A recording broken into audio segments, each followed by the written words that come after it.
뭘 먹느냐가 아니라 어떻게 드시느냐가 더 중요합니다. 세상 사는 법을 잘 모르는 것 같아. 드시는 것이 오히려 해가 될 수도 있고요. 몸의 전체적인 밸런스가 좀 깨지고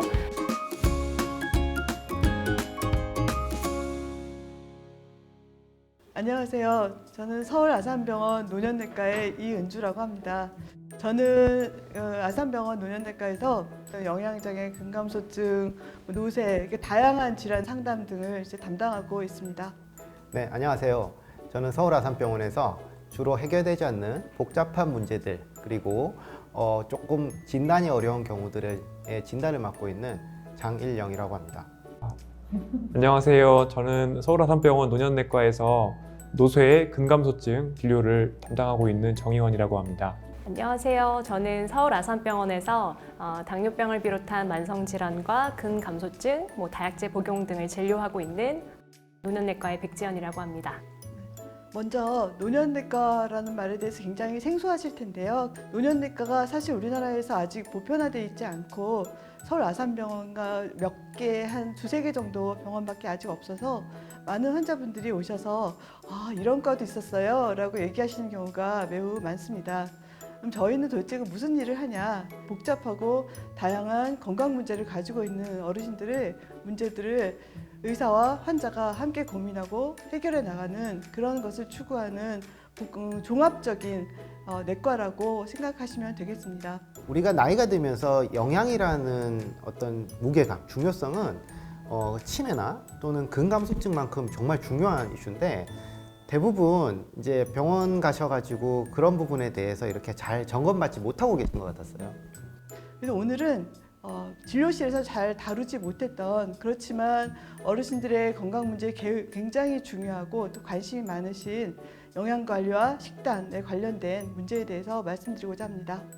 특히 우리가 나이가 들면서 이런 자기의 신체가 바뀌고 있는 것을 그냥 의뢰 나이 들었거니 하면서 모르고 있는 채로 이제 식습관을 하시는 경우가 많은데요. 환자분들이 뭘 먹으면 돼요? 이렇게 물어보시거든요. 그럼 저는 항상 대답이 뭘 먹느냐가 아니라 어떻게 드시느냐가 더 중요합니다 라고 말씀을 드리는데요. 우리가 중용을 지키는 게 치료에서 굉장히 중요하고 균형 잡힌 식사 이런 얘기를 하는 이유가요. 과다해도 안 되고 부족해도 안 되는 거거든요. 예를 들자면은 요새 채식이 좋아 이런 열풍들이 굉장히 많죠. 근데 그 채식이 과연 연세가 80씩 되신 그런 분들한테 맞을까? 그런 거에 대한 고민은 좀 적은 것 같아요.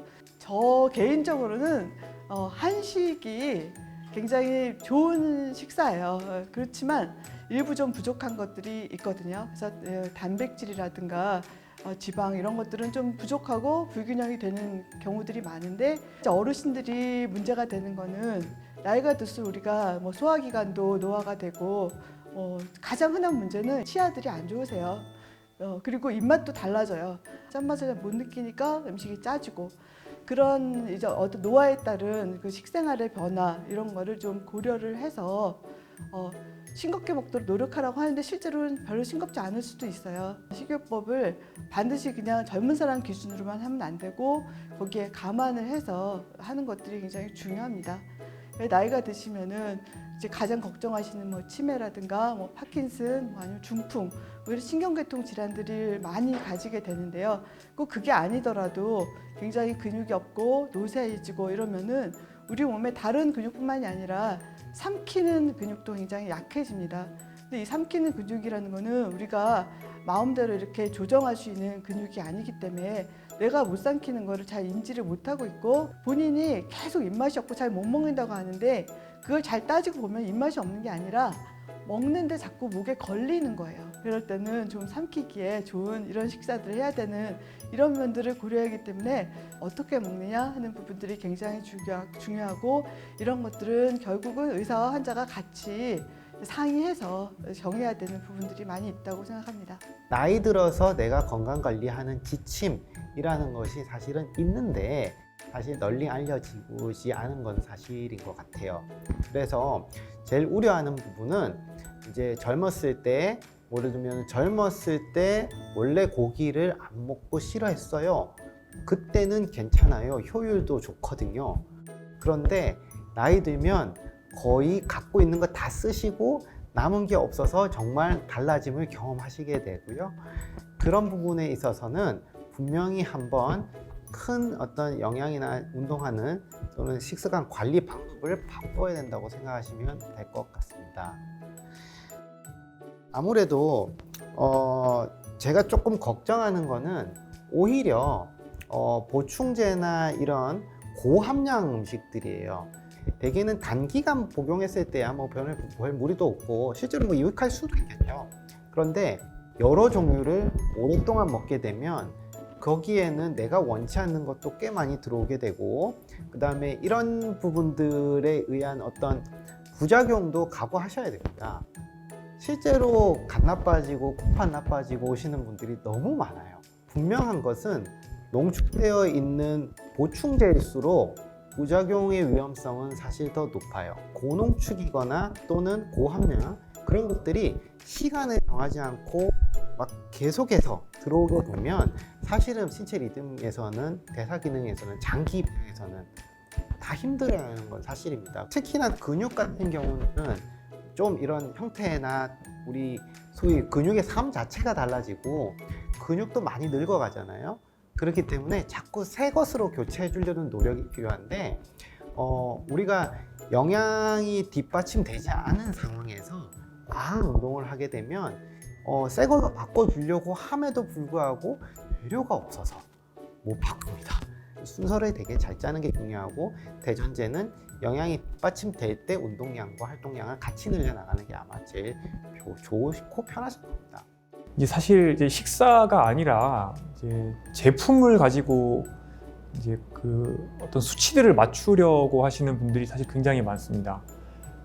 대표적으로 이제 단백질 같은 경우에 이제 뭐 일일 이제 뭐 1.2g 체중당 1.2g을 드셔야 된다. 이렇게 해서 뭐 대략 뭐 어느 정도 몇 g을 딱 드시겠다 이렇게 하고 이제 그렇게 드시는 분들도 굉장히 많고, 어떤 경우에는 그냥 좋다더라 이렇게 해서 그냥 엄청 무작정 굉장히 많이 뭐 이런 단백질 저런 단백질 더하고 해서 굉장히 많이 드시는 분들도 있습니다. 근데 사실 이게 사람마다 내가 얼마나 필요한지는 다 다릅니다. 그냥 일률적으로 뭐 20g, 30g 이렇게 그 나오는 대로 해버리게 되면은 이거를 개인화된 어떤 접근을 할 수가 없습니다. 그래서 뭐 매일매일 단백질 30g을 그냥 더 먹겠다 이렇게 하시는 게 사실 어떻게 보면 자기한테, 본인한테 도움이 되는 행동을, 도움이 되는 생활 습관을 가지고 계신 건지, 혹은 이게 과잉인지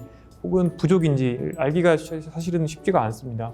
식사를 통해서 이것을 조절을 하게 되면 장혜룡 교수님 말씀하신 것처럼 식사를 통해서 갑자기 단백질 30-40g을 확 이렇게 먹을 수는 없고, 그러면 전체적인 양이 늘어나기 때문에 어떻게 보면 굉장히 자연스러운 조절을 하게 됩니다.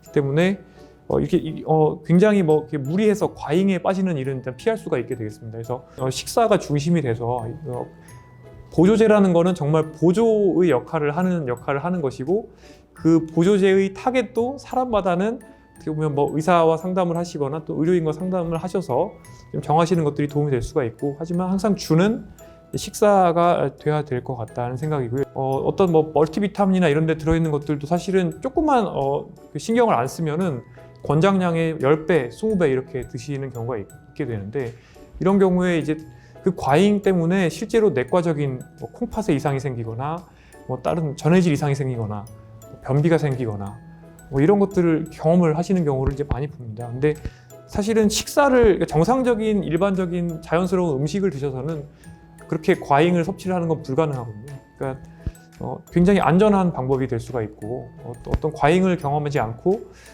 처음에 이은주 교수님이 말씀하시는 것처럼 어떤 중용을 크게 벗어나지 않는 방법으로서는 사실은 식습관을 정상화하는 또는 자연스럽게 만드는 게 가장 도움이 많이 될 것 같습니다.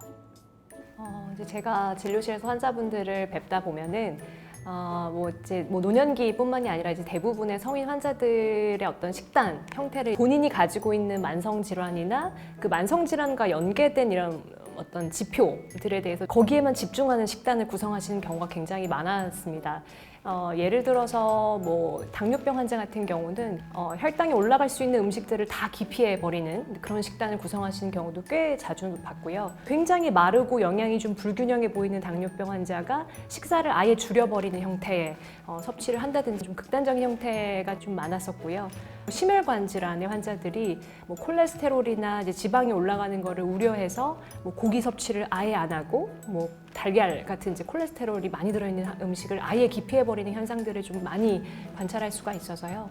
환자의 전체적인 몸의 균형을 생각해 보면 몸의 전체적인 밸런스가 좀 깨지고 노쇠해지고 근간소증이 생기고 여러 가지 문제들이 많이 생겨서 진료실에 오기 때문에 좀 영양의 어떤 균형적인 밸런스를 좀 잘 생각해 봐야 하지 않나라는 생각을 많이 하고 있습니다.